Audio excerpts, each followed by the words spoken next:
এখানে কিন্তু স্যার বৃদ্ধ থেকে শুরু করা, মানে সরি আমার বলাতে ভুল হয়েছে, মানে শিশু থেকে শুরু করা যুবক, মধ্যবয়সী, বৃদ্ধ সবাই কিন্তু আমরা আসার পর থেকে একজনের আমরা অবসর দেখতেছি।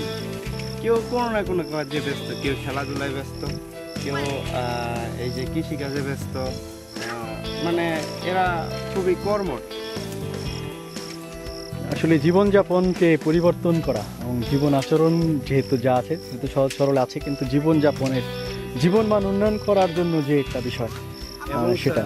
এবং স্যার আরেকটা জিনিস, মানে এদের মধ্যে যে মহাব্বত, আন্তরিকতা আমরা লক্ষ্য করছি শিশুদের মধ্যে, বিশেষ করে মানে আমাদের গ্রামে এটা দেখা যায় না, আমরা কিন্তু এটা খুবই কম দেখি। এবং এই যে বাইকার, এটা কিন্তু বলতে গেলে মানুষের জীবনের একটা শখ। না, আমার মনে হয় এটা শখ না, আসলে এটা একটা প্রয়োজনে ওরা ব্যবহার করছে, এটাই স্বাভাবিক একটা প্রক্রিয়া।